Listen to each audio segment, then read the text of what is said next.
What's up, ladies and gentlemen? This is Tim from Stay Tuned, and today we're going to be looking at Dead by Daylight.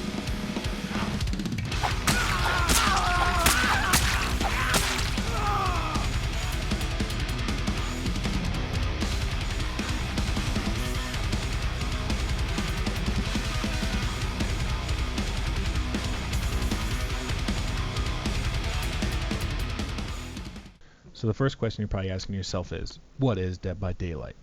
Dead by Daylight is a 4v1 multiplayer asymmetrical survival horror game created by Behaviour Interactive and published by Starbreeze Studios. In each game, there are 4 survivors and 1 killer.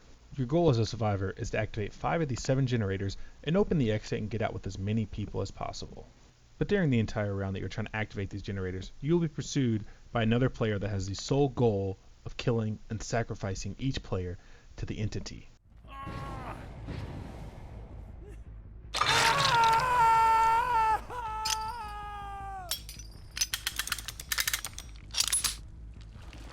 Now, before you actually get into a game, you have to decide, do you want to be a killer or do you want to be a survivor?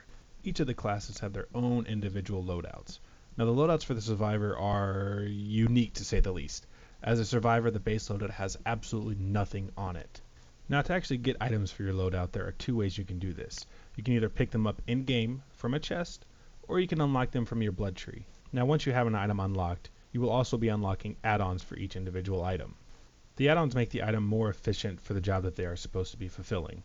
Now, you also cannot mix add-ons for one item with another type of item. So think medic gloves with a flashlight. You're not allowed to do that. Now, outside of the item, there are also offerings that you can use.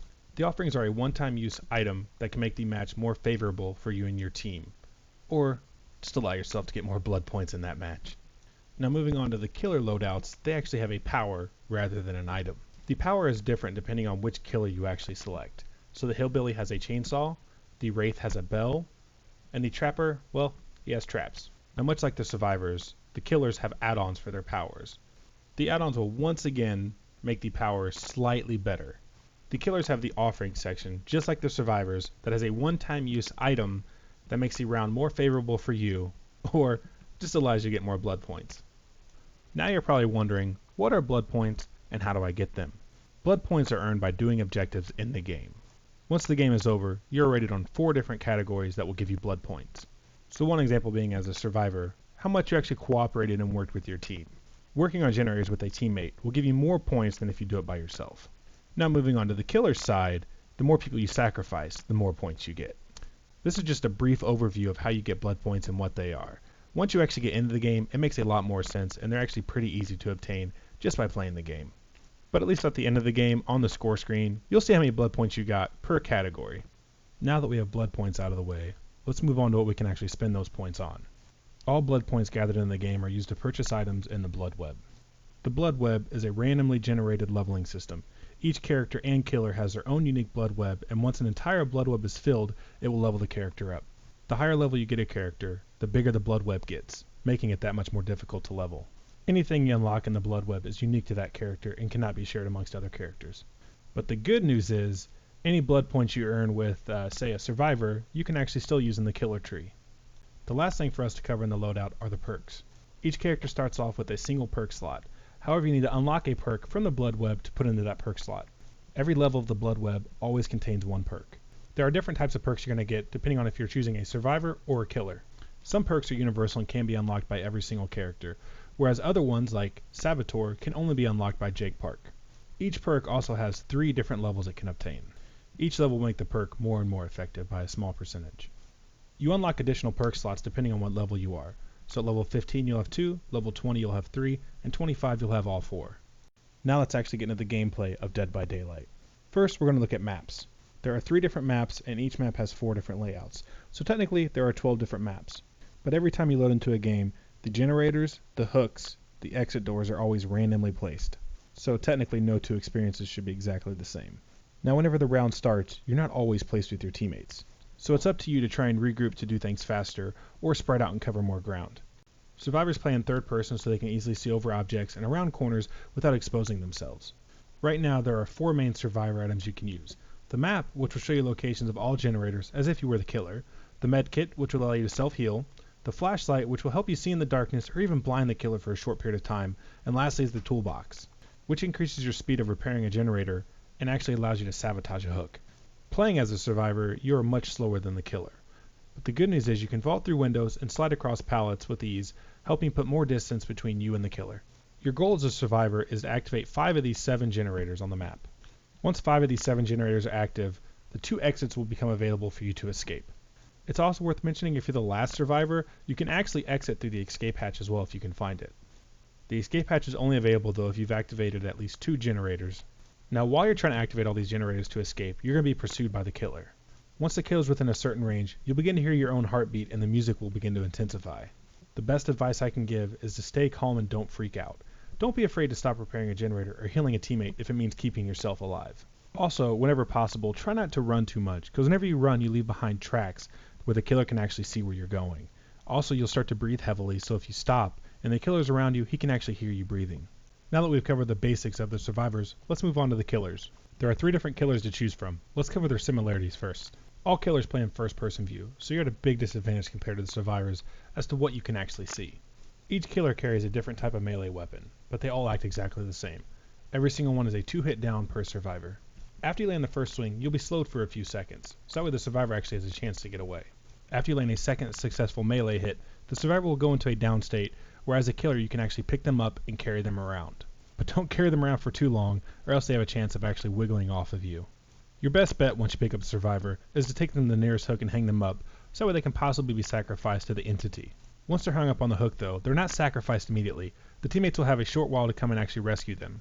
Now if a survivor is rescued from the hook, depending on where they're at, and you put them back on the hook, it will actually shorten the amount of time until they're sacrificed. Remember what I said before though, you are faster than the survivors. Just make sure to watch the survivors though. If they're heading for a window or a pallet location, this is the one place where they can actually put more separation between you and them. The biggest advice I can give is just to be quick on your toes and look for alternate routes so you can cut them off. Now let's break down each killer individually. The first killer we're going to look at is the hillbilly. Now playing the hillbilly is like playing a very dangerous game of tag. The hillbilly's power is a chainsaw. You can rev up the chainsaw and sprint for long distances, and if any survivor is unlucky enough to be in your way, they immediately go down. The chainsaw is also nice to be able to cover long distances in a very short period of time. So if you see a generator go off across the map, you can be there quicker than any other killer can. To me, the hillbilly is the most basic of all 3 killers that are available. I would definitely recommend him to new people that want to try out being a killer for the first time. Next up, we have the Wraith.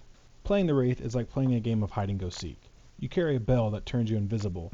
Whenever you're invisible, you move at a faster pace, and you also do not set off any type of heartbeat alarms for the survivors. Once you find a group of survivors, you have to ring the bell again to come out of the invisibility form so that you can actually attack. The biggest thing about playing the Wraith is knowing when to go in and when to come out of your invisibility form. The best advice I can give whenever you play the Wraith is if you come to an area that has walls and there are survivors around it, to come out of the invisibility form on a different side of the wall where they cannot actually see you. This will spook the survivors and hopefully one will run straight at you so you can get an easy kill. Last but not least for the killers, we have the Trapper.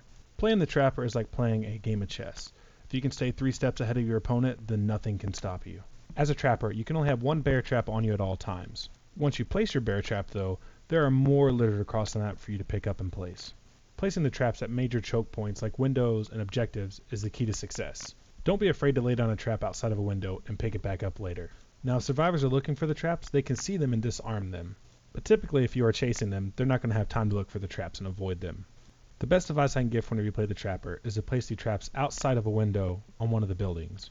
I would also recommend to put them at the foot of a survivor whenever you have them hung up on a hook. This really helps whenever one of their friends try to rescue them. They have to either disarm the trap first or take the chance of getting caught. Now that we've covered about everything the game has to offer, let's make a list of the pros and the cons. First, let's look at the positives. Most of the games you play in will be really quick, usually between 10 or 15 minutes.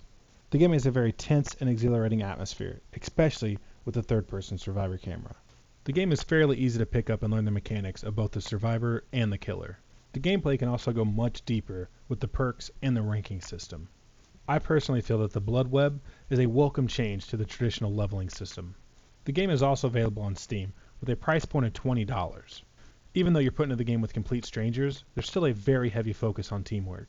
Now my last pro might be controversial to some people, but I actually like the fact that there is no grouping system in the game right now. Now let's look at the opportunities and things that need to be fixed. As it stands right now, the game still currently has a lot of bugs and glitches. It feels as if the game was rushed out of beta to hit retail. The ranking system has major issues at higher levels, with unpunishable DCs. If a player chooses to disconnect from the game early, they are not punished.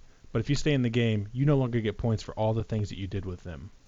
Whenever you're playing a survivor, depending on the teammates you get, it can make for a suboptimal game. If you get 4 brand new survivors paired together, they will be lost and confused and not know what to do. New players that choose the killer avenue can really hinder blood point gains for everybody, not just themselves. If they can't find survivors and chase them, then they won't get as many blood points and it will take a lot longer to level. There's an obvious imbalance of window jumping in small areas with a survivor versus a killer. If you're playing a survivor that somewhat knows what they're doing, it's nearly impossible to catch them. The last thing I'm worried about isn't really something against the game. I'm more worried about the longevity in the community. I'm just worried that the game will slowly die off and people will stop playing. Behaviour Interactive has said that they have plans for DLC, but they've been kind of hush-hush about what they're going to be doing.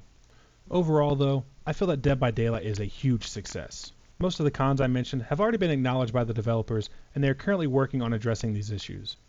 The game to me always feels like a new and unique experience every time I log in because every single character is handled by a player and not the computer. Plus, with a price point of $20, I spend a lot more on worse games. With more patches and DLC coming, I'm very hopeful for the future of Dead by Daylight. With all that being said though, I'd give this game a solid 8 out of 10.